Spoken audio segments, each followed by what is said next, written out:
Welcome to blog post 7 and I suppose podcast 2, where we'll be focusing this week on the topic of new interfaces, changing forms of interaction, but more specifically the virtual realms.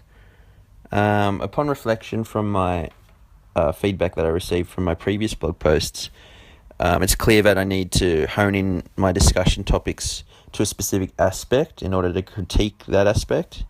Whether it's the weaknesses to it or the value it has, rather than, I suppose, answering the topic question at face value.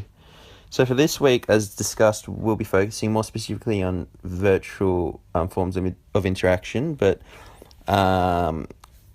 more specifically on virtual gaming, and also we'll be breaking down the sentence that Davis uses in one of the readings, which is, rather than approaching the medium as a means of escape into some disembodied techno-utopian fantasy, I see it as a means of return.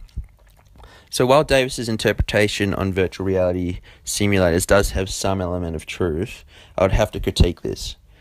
By this I mean today many gamers actually search for an element of this techno-utopian fantasy, as Davis puts it, in order to feel that buzz they would not normally get from being submersed in their everyday life.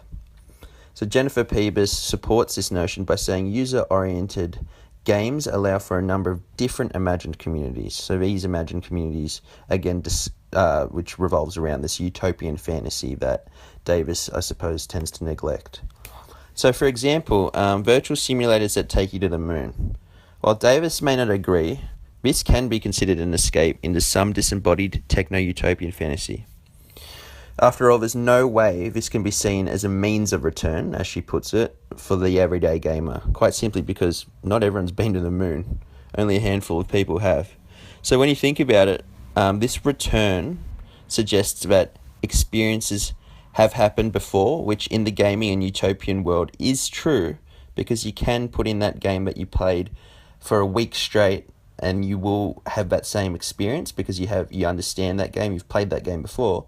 But obviously this isn't the case in real life. You're put in situations where you haven't experienced that motion that you were playing in the game in actual real life, if that makes sense. So for this instance, there is a clear dichotomy present between virtual and the real life. Another techno-utopian fantasy can be seen in the form of plane simulators. So odds are, again, the gamer is not a certified pilot and has never been put in a position to fly a real-life aircraft, yet gaming creators bestow this responsibility on the individual. As McGonagall argued in last week's reading, this is a lot of the time intentional with the aims of subconsciously training an individual in the event they might need to use this skill in a real-life situation. Therefore, rather than neglecting the significance of his techno-utopian society, as Davis does, and glorifying the return of a real-life experience, there needs to be a balance. It's not just black and white, as most of the core aspects are for this subject. It's actually rather similar to Sampson's theory of assemblages, mixing of man and machine. After all, this means of return, I'll go back to that man and machine. This was last week's reading for Sampson. Pretty much I mean by this, the mixing of man and machine being here. The virtual simulator is the machine. Man is obviously the person playing it. So there's obviously that assemblage, that mix in experience and interpretation. So after all, this means of return cannot be classified in its entirety because it will probably make you out to be a pretty boring game. So perhaps walking around a standard quiet street, doing everyday activities, going to work, you get what I mean. So what makes the game exciting, after all, is being put in a utopian fantasy that doesn't coincide with your everyday life. Or else, why play the game to begin with? So, this balance I'm talking of requires both utopia and familiarity in order to make the game feel real and relevant, and therefore not too far-fetched, while still providing excitement through invigorating and immersive simulations. A perfect example is Grand Theft Auto. So the return of familiarity here can be seen as being a human being in a very lifelike and relatable city. So that's the return, as discussed. So these are qualities of the person that they can obviously relate to. However, the utopia or unnatural desire here is obviously the killings, extravagant car chases, and heists, and that's what makes the game the game. That's what makes it playable, and that's what makes it appealing. To, I suppose, step out of your everyday persona while holding on to an element of truth. So they all allow you to step away, as discussed, from real life scenarios in your own persona and context, and unlock your inner bad guy that you normally wouldn't be able to do. So again, the return here is relating to the individual character as a human being in that city. They are present in that city. They've been in a real life city before. They've moved around. They know these feelings. They know these natural processes of being a human being. Yet the utopia is doing these inhumane acts with zero consequence. There may be consequences within the virtual realm. So, you might get sent to jail within the game, or you might lose money, or even possibly get killed within the game. But not in the real world. You're not going to get locked up in the real world for playing Grand Theft Auto. You haven't killed anyone, So again, highlighting the different worlds of cyber in real life. Our interactions, lastly, with virtual simulators, and all forms of media for that matter, are subjective and are context-specific. Again, context is relevant to every topic we have. It's probably one of the core themes, subconscious themes, of the whole course. So therefore, our interpretations of cyber versus reality are obviously different depending on the past experiences you've encouraged in your own life. So these decisions vary on so many different variables as well, such as our current mood, what we've been playing, what games we've been playing recently. There's all these different things that affect the decisions we make within the cyber realms. So this shapes the games we favour and reflect fragments of our own personalities as well. So for that, do we go on killing sprees in a virtual, GTA sort of game because we have pent up anger from that week? Do we play sports simulators because we feel the need to stay in shape? Have we not exercised much for that week? These are all part of a context that feeds into how we, I suppose, use not only our virtual reality, but our media in general.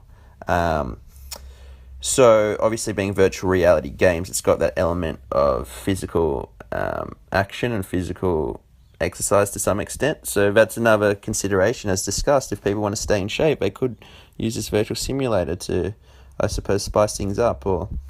But these are real life decisions we make, obviously. So these real life decisions, they transcend into these cyber spheres. So that's where we see the overlap, I suppose. So while in this instance the two worlds, I suppose, combine, we mustn't neglect the certain elements that must stay separate, which we've already discussed above.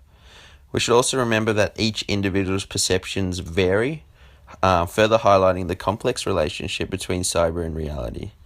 So, for most of this topic, we've discussed how the cyber and real life realms stay separate, but as discussed towards the end of this, there's also that overlap. So our decisions that affect us in the real world, we transcend and we take those feelings, thoughts, context, decisions, all of that into the decisions we make into the cyber, for this example alone, how we choose to play the virtual reality games we choose, because at the end of the day, it does affect our physical state because we are moving around and playing in that game. So if we're too tired, we're not going to opt for something too strenuous. But also it does reflect our mental state, how we choose to play the games, what we feel like playing. Do we feel like playing sport games? Do we feel like playing shooting games? This all varies and depends on the context of that individual. So I hope my discussion has made sense. It's been a lot shorter than my previous podcast, which is good, which I think was around the 17-minute mark. So it was good to break down this sentence from Davis and sort of critique what she means by this. It's when you break it down, it obviously it makes a bit more sense. I just feel as though it'd be probably a bit better discussing it rather than writing, and rather than having it too visually like we did last week for the mind map. But yeah, I hope you enjoyed. I hope you understand how we've broken this down and been a bit more specific in terms of my approach here, and the particular theory, utility, value, or weakness, or aspect. So that was our aspect this week. That was our specificity. Specific aspect was, breaking down this sentence, what she means, and also how this relates to virtual realms, because the topic in general is quite a large one. I think there was 5 forms of interaction, so it'd be pretty full on to try and, I suppose, break down each form of interaction. So we specifically chosen the one which is virtual, which is probably the most important one too, I'd have to say. So thanks for listening. Now I've got one more blog post to go in order to meet the requirements, but depending on how busy and how much time comes up, I might be able to do some more. So stay tuned. There'll definitely be at least one more left, and fingers crossed we get some more out of it. So thanks for listening. Have a good one. Bye.